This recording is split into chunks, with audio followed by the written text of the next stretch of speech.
obviously a little disclaimer.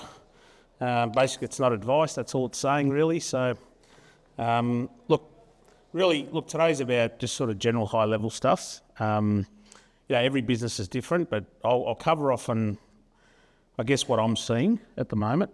So there's probably a few businesses in the room that I do recognise one in particular. Are you guys from a business, client? Yep. River Caravans. Okay, great. So at the moment, what we're seeing is that the tax officers basically got a no mercy attitude. So I've been around for a while now, 27 years, and I've been in the same firm at Matthew Steer for 25. And I was just saying to someone this morning that in 25 years, call it 24, I've probably been involved in like 3 audits. From January 24 to now, I've probably had 3 other audits. So the ATO and SRO and all those places were just asleep for a long time. They're actually coming now. So government spent all the money. They want to try and get it back any way they can. And a lot of it's coming from things like payroll tax and superannuation, those sorts of issues. So there's regular follow-ups from the ATO. They're with payment plans. They're looking at really tighter payment arrangements. And as I mentioned, a lot more audit activity. Insolvencies. So a lot of that's really grown. I think people tend to forget what 2019 was like so obviously just pre-COVID, but if you have a look at, I think, the December quarter inflation rate was about 0.1%.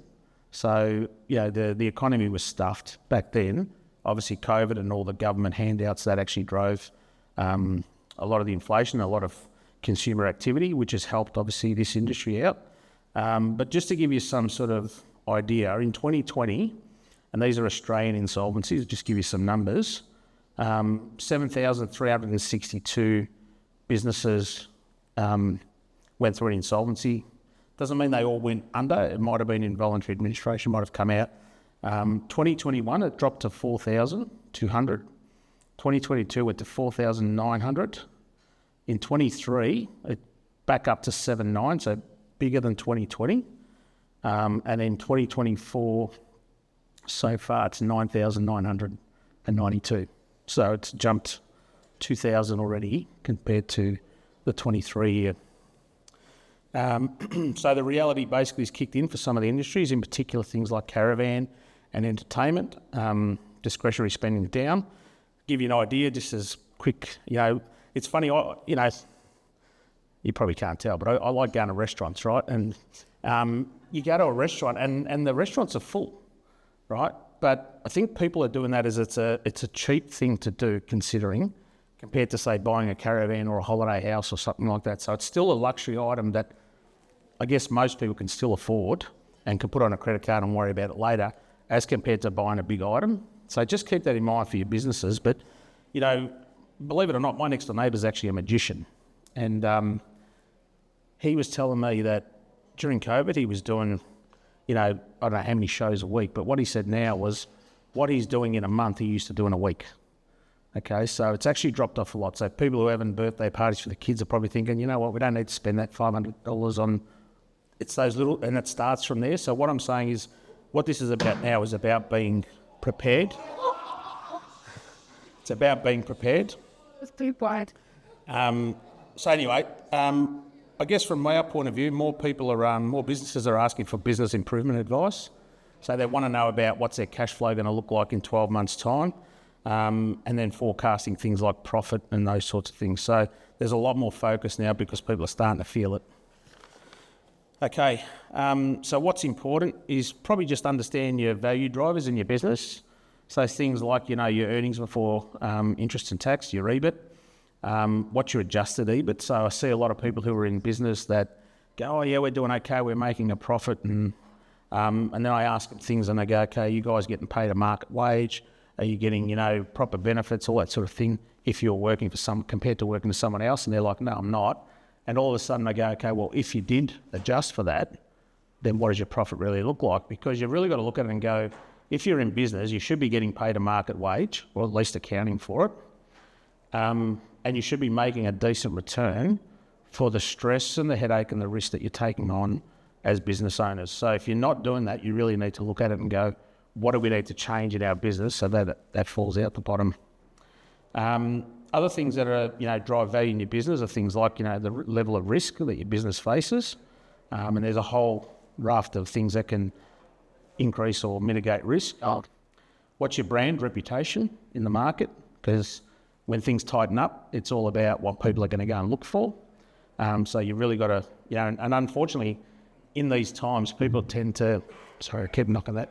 People tend to cut back on things like marketing and advertising, but the good businesses are actually ramping that up. Okay, so the idea is that if you can actually pick up market share now, right, that's when the serious buyers are out there because they've still got money to buy. Okay, and then the other thing is probably around years, how many years you've been in operation and those sorts of things. So they're the things if you're ever looking to, sell your business. And I always say to, clients of mine that, your business is always meant to be ready for sale.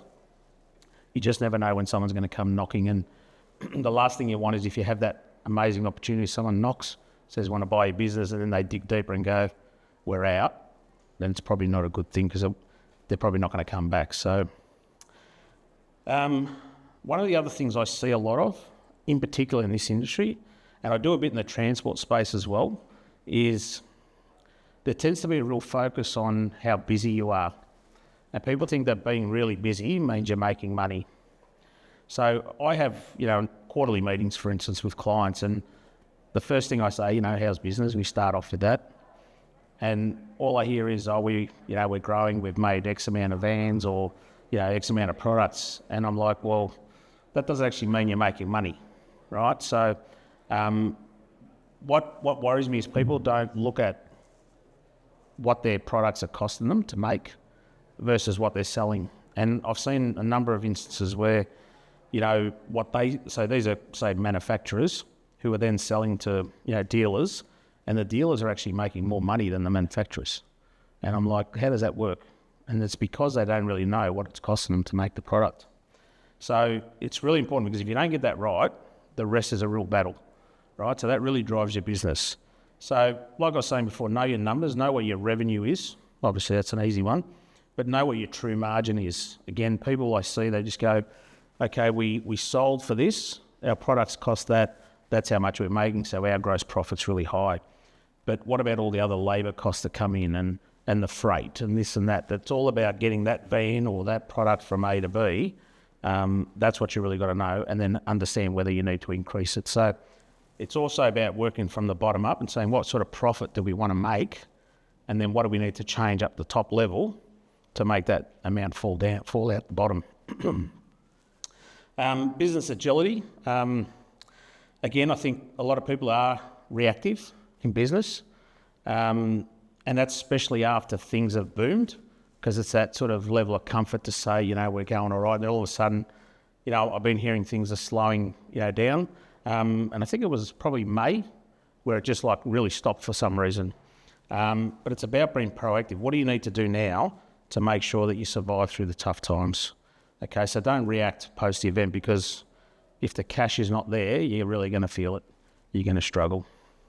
So read the market, speak to people, see what's coming, and have a renovation plan, which is really about making a plan now to say what are we going to do over the next 6 to 12 months if the market gets worse.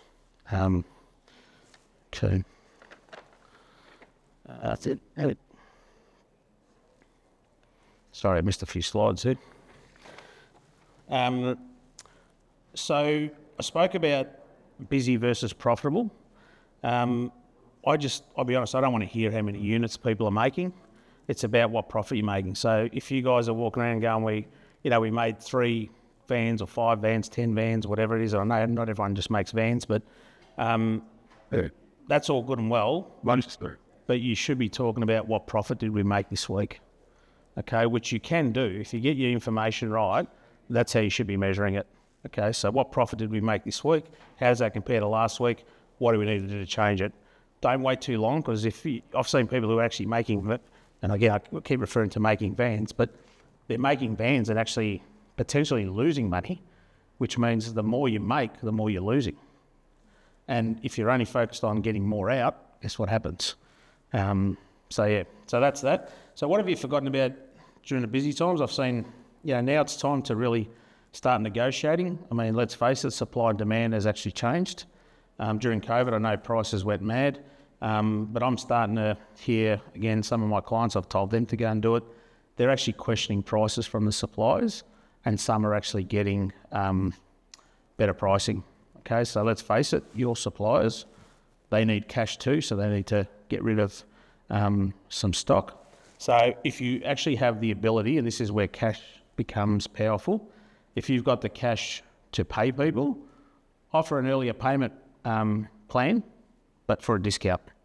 Okay, and so if you're buying a lot of that stuff, that's actually going to help you from a profitability point of view.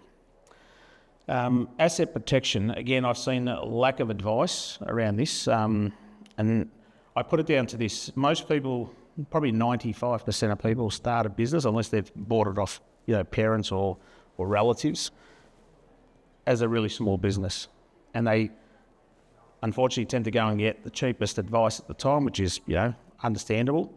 But what happens is I've seen, people either in, say, a straight company, for instance, husband and wife or brother and sister and both directors, maybe jointly own a house, jointly own other assets, don't need to.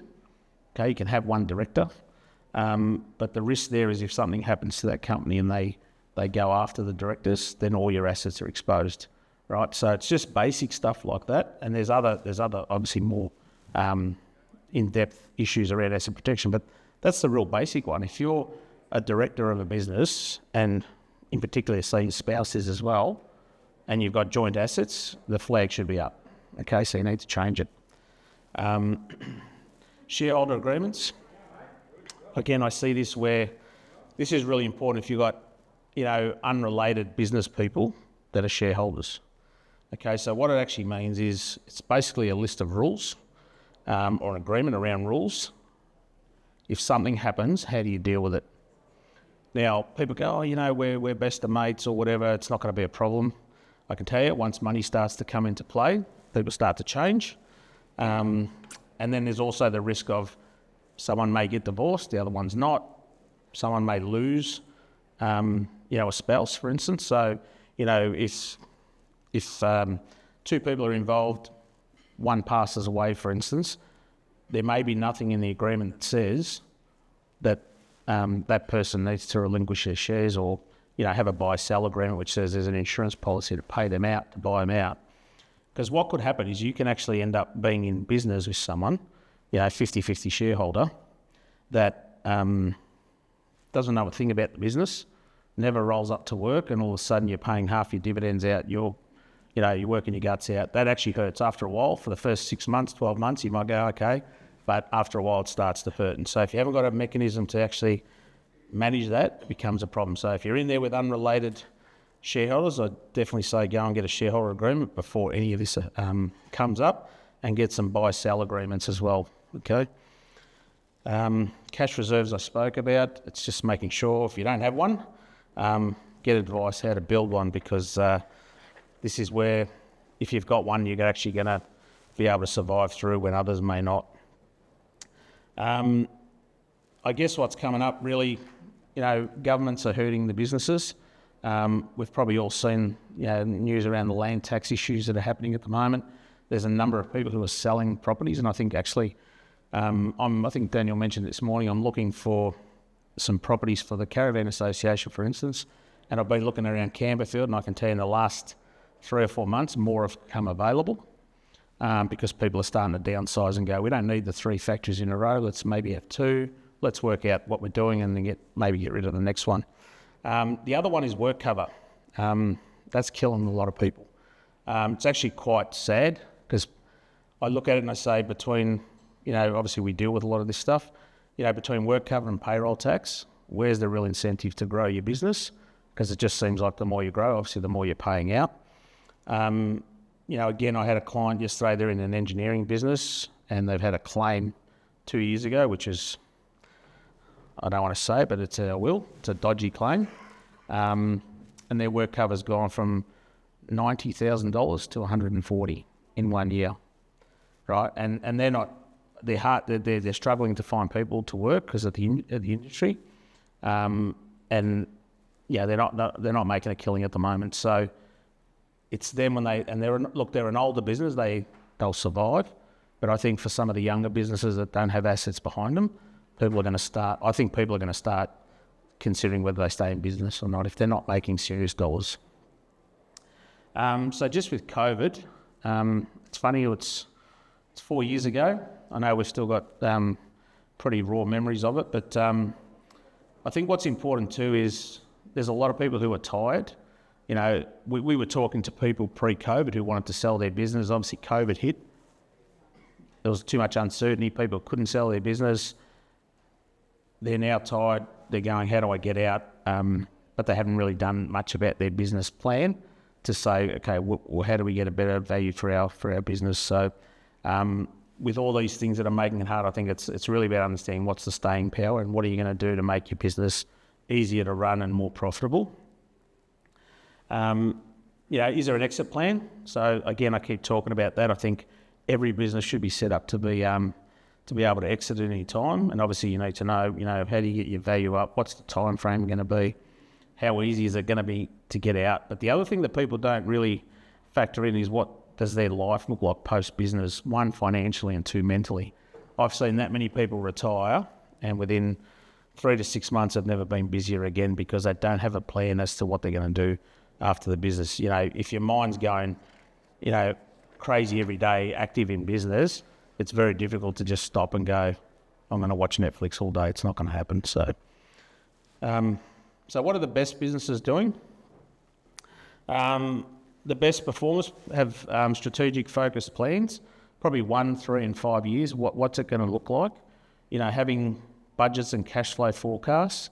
And again, I see with budgets and people come to me and they say, okay, we want to do a budget and a cash flow, and okay, we work together.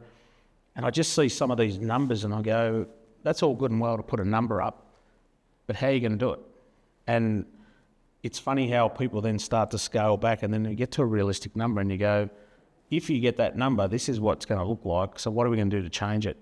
And then that's when the strategic discussions need to come in, because sometimes you just need to make changes in your business.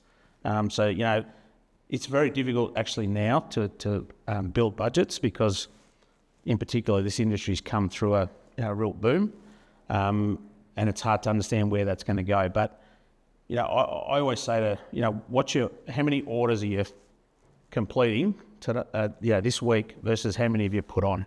That's a quick measure, right? So if you've finished 10 vans and you only got 3 being ordered, well, if that's happening consistently, we know that down the track there's going to be an issue. You're going to have a hole somewhere. So do you need to cut back staff? Do you need to downsize? All that sort of thing. So, or do you need to market and go and win more?